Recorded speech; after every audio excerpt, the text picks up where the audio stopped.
Hi guys, and welcome to the third and final part of a trip to London.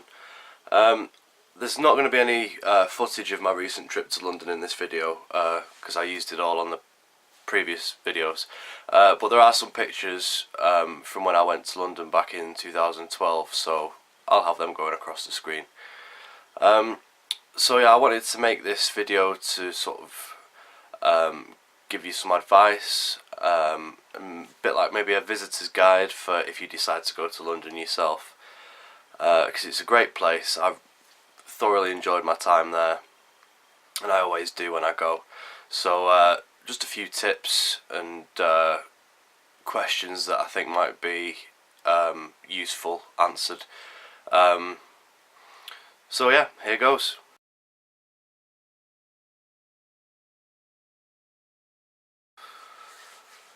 The best part about London is that there is something for everybody. Whether you're travelling solo, whether you're travelling as a couple, or with friends, or with family, there's just something for everybody to do.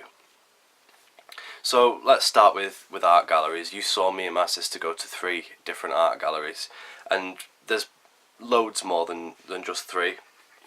All that specialise in different things, some in modern art, some in classical art. I recently read something about the National Portrait Gallery, just specialises in portraits. Yeah, you've got the Victoria and Albert Museum, which is, from what I can gather, I went there back in 2012, and they seem to have like exhibits on that aren't there continuously. When I went there, it was like a collection of Roman sculpture and stuff like that, but when we were here this time, I saw a sign that said there was some classical Chinese art being shown there. So I think that just it depends what exhibits they've got on, so you'll need to check that if you want to go there. Then you've got things like museums. You've got the British Museum, which is all about ancient civilization, ancient history, ancient culture. Everything from ancient Egypt, Rome, Greece, China, Britain, everything that you can think of to do with ancient history is there, and it's a very interesting place. You've got the Natural History Museum, which is all about, well, as the name suggests, natural history. And that's like evolution, early man, dinosaurs. They've got a fantastic dinosaur collection of fossils and bones and everything. That's always my favourite bit. They've got meteors and other geology sort of things going on there. Botanical things as well, if that's what you're into. So that's a great visit. You've got the Science Museum, which is right next door to the British Museum, I think. Or it might be the Natural History. I'll have to check that. Excuse me. Yes, you've got the Science Museum. That's great if you've got children, because it's very interactive. Experiments and things just showing you how things work that you can get involved with. So that's good if you're travelling with children. But yeah, they've got loads of museums and everything. Shopping. If shopping is your thing, it's not really something that interests me, but I am aware that London is the place to go in the UK for any kind of like clothes shopping, or if you're into fashion and stuff like that. So you can have a great time just shopping, and London is like one great big shopping centre. There's loads of different sort of districts like Soho and Camden that specialise in certain things, but you can go anywhere in London and do some shopping. If you're a bit of a foodie and you like eating and drinking, there's hundreds of different restaurants and cuisines to choose from. When me and my sister were there, we walked past a German restaurant, which is something that I've never seen in the UK before. We have French restaurants, Italian restaurants and everything. They're just part of what you see every day, but we'd never seen a German restaurant. We saw a restaurant that specialised in cuisine from Laos. Is it Laos or Laos? I'm not sure, but it's just stuff that you don't see anywhere else in the UK. They have fine dining as well, and then you've got small sort of canteens that that it's more affordable, but it's still good food. So if you're a bit of a foodie, if you like try new things, then yeah, London's definitely a good place to go as well. So yeah, and you've also got Chinatown. Chinatown is it's the biggest one in the UK, and I think it might also be the biggest one in Europe. It's a great place to go. I really like going there. Mostly restaurants, but they've also got some shops with Chinese traditional crafts and stuff in there that you can buy. So that's worth having a look around. And then you've got things like Buckingham Palace, which is free to go and stand outside and watch. If you can try and time your visit in time with the changing of the guards, that's worth it. It's interesting to see. I did when I was there in 2012, and yeah, some parts of the year, I think it's in summertime when the Queen goes on holiday, you can pay to go in and have a look around certain parts of Buckingham Palace, so that's worth a visit. You've got the Tower of London, which is, if you're into anything historical, that's good. They've got some dungeons there and all the old torture equipment, so that's quite good to go and look at. It's quite expensive though. I think it was £25 or £30 a ticket to get in last time I looked, but yeah, it's definitely worth a visit. You can spend pretty much a day in there. They've also got the crown jewels there as well. So then you can just do, if you're not really interested in any of that stuff, you can just go on a Thames River cruise, just go and have a look around, and go up and down the river and just take in the atmosphere. And just general having a walk around, just taking in the atmosphere. Just London has some great architecture, both old and new, so you can just walk around and just take everything in, and it's definitely worth just having a look around and seeing what you can find. When I went in 2012, that's how I found Buckingham Palace. I didn't intend to go and see it, but the first day I was there, I was just wandering around and eventually came across Buckingham Palace. So yeah, you might find something interesting if you just walk around. So yeah, things to do, that's it.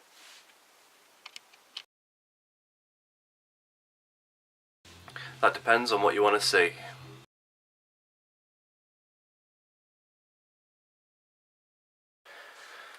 Seriously though, it does depend on what you want to see and how thoroughly you want to see it. If you were to do everything that I've just mentioned, I would be looking at about a week and a half to 2 weeks.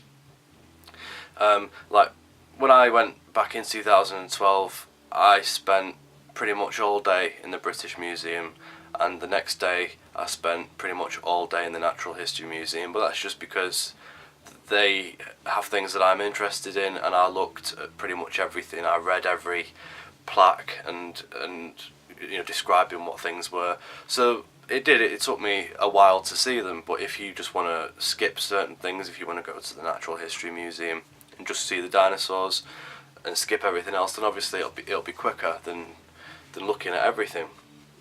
So it really depends what you want and how well you want to see it, how thoroughly you want to see it. I would say just like a ballpark figure, I'd be saying if you could spend about 5 or 6 days there, that would be ideal. You'd be able to get a feel of what London is really like. In about 5 or 6 days, you'd be able to see everything you want to see at your own pace. Because let's face it, you don't want to be rushing around trying to cram 1,000,001 things into a few hours just because you haven't got enough time. You want to be able to see things, you want to be able to enjoy them, and you want to be able to see them properly. So I'd say at least 5 or 6 days for a very good look around London and be able to see a lot of things.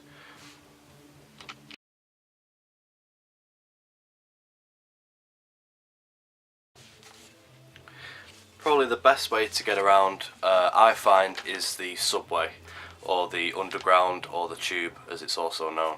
I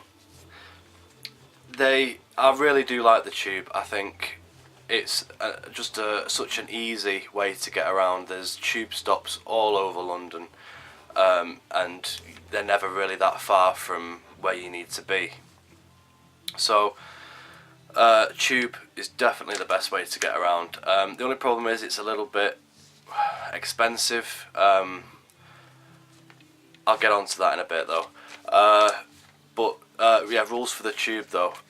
You may have seen on the video, everybody stands to the right when you're going up the escalator or down the escalator, or if you're walking up or downstairs, you stick to the right, because you get some people who like to run up and down the escalator or the stairs. They go up and down the left. I don't know why they do it, because trains are there every couple of minutes. Me and my sister didn't have to wait more than 3 minutes for a train the whole time we were there. But people still seem to think that that train at the platform at that time is the last train ever, so they fucking leg it down the stairs. And speaking from experience, the first time I went, they aren't afraid to just push you out of the way. So make sure you stand to the right, otherwise you might end up a bit battered and bruised. So yeah, and also another great way to see the city is to walk. It's a huge city, so obviously you can't walk everywhere, but maybe get off a tube stop earlier and walk to where you're going, because you will see some great things. You might find something that you didn't expect to find. But one thing that is essential is a map. I bought this map when I went in 2012 and it's basically falling apart. It's held together by sticky tape and there's a big hole in it there. But yeah, A to Z handy map of London. You can get these, this one was £1.95, so it's quite cheap, and you can get them at like kiosks and stalls all throughout London. Usually outside the tube station there is like a kiosk, small sort of shop, sells cold drinks and snacks, and they also sell these very handy maps. On the back as well, it's also got like a bit of a visitor's guide, what to see and where you'll find it. It's a bit hard to show, but yeah, it just says, like, say Buckingham Palace, tells you what square it is on the map, so you can go and find it somewhere on there. But the great thing about trying to find your way around in this technological age is Google Street Maps. Like I said, the first 2 times I went twice in 2012. Both times I took that map with me and I managed to find my way around pretty well. This time my sister, with her new iPhone, has got Google Street Maps, and there's another one, like a sat-nav thing, app that she's got as well. I'm not sure what it's called, but we used that mostly this time. I still took my map anyway, because being a man and being stubborn, I wanted to still try and see if I could find my own way around rather than relying on the sat-nav. But yeah, if you've got sat-nav or Google Street Maps or whatever, then great, it'll be a very easy way to get around. And the good thing about Google Street Maps is it even tells you what tube stations you need to be at, or where to get off to connect to another tube station to get a connecting train. But yeah, try and get a map, or if not, use an app to get around. You will definitely need it. You won't be able to turn up and just rely on street signage. London is a very, very big place. So yeah, that's how to get around.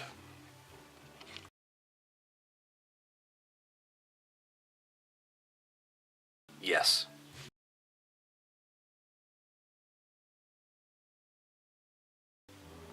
Very.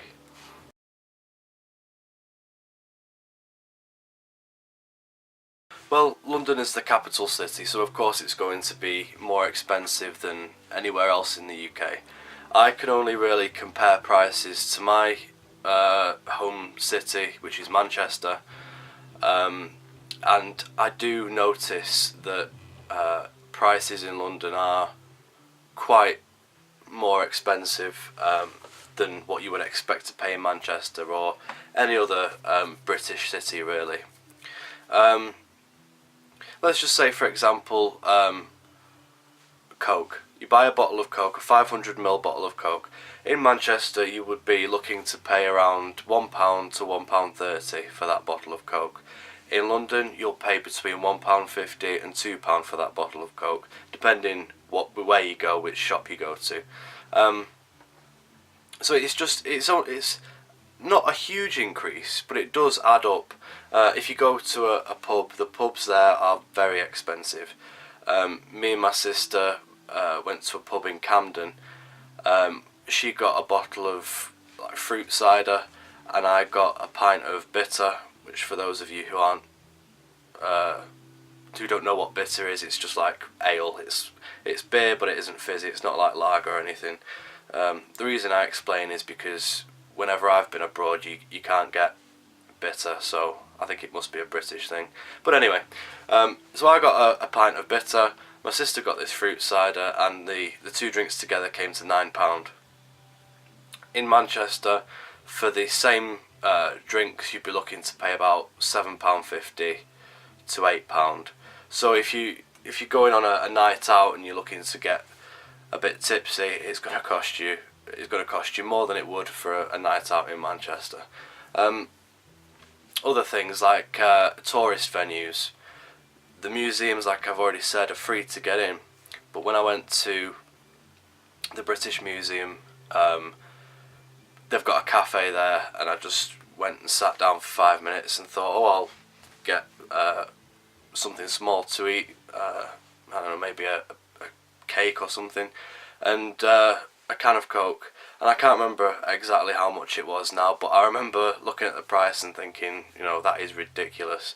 Because obviously it's tourist venues, you're in the middle of looking around. You don't want to have to leave to go down the street to find somewhere cheaper. They know that you'll pay it. So just be aware that tourist venues especially really do hike up the prices. The Tube is, in my opinion, quite expensive. For a day ticket, it's £8.90, and that's for zones 1 to 6.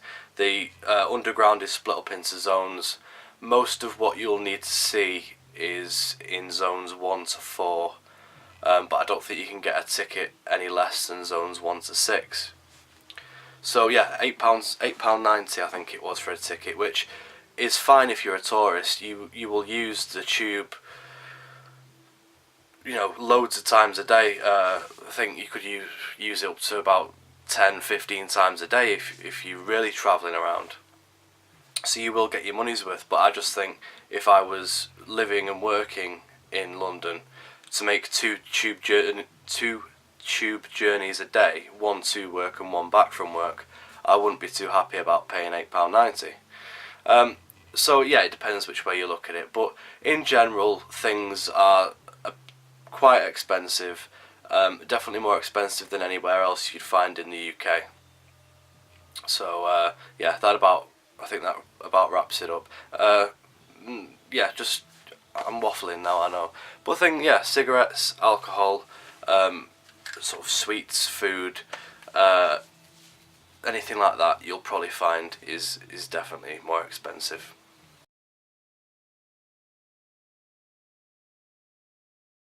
All year round is the answer to that. London is, yeah, it has its charms all year round. You get some nice scenery in the winter, especially when it's all frosty, or if they've had some snow, it can look quite nice.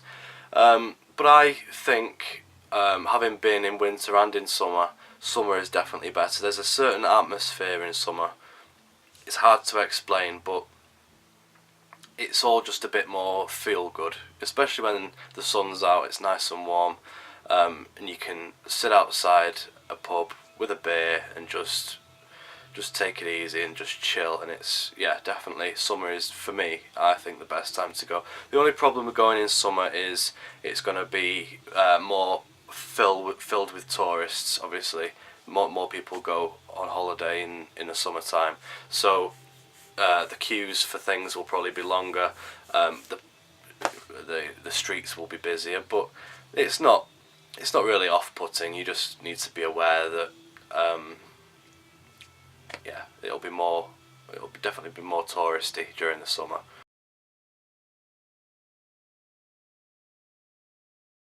So just to sum up, I think London is a fantastic place. I really do enjoy going there. There's so much to see, there's so much to do. I don't think you could ever get bored in London. There's just so much going on. Even living in the UK or living in England, going to London still almost feels like going to a different country. It's very different from the rest of the UK. It's very different from anywhere else in England. So if you are thinking of coming to the UK or thinking of coming to England on a holiday, you need to make sure you go to London, because you can come to Manchester or to Birmingham or to York or any sort of good cities, but I don't think you'll really experience anything like London. I wouldn't say though that London is a good representation of the UK, or of England I should say, really, as regards to that. I don't think you could say I've been to London, I've seen England. It doesn't. It's London is very unique. It's not like anywhere else in the UK. It'd be like, I don't know, going to New York and seeing you've seen the United States. So definitely make sure you go to London. If you are planning to visit England or the UK, make sure that London is on your itinerary, because you will have an amazing time. There you go. Any questions, leave them in the comments. Please like, thumbs up, subscribe, all the rest of it. Don't forget to check out the World How It Is Facebook and YouTube channel. And until next time, take it easy.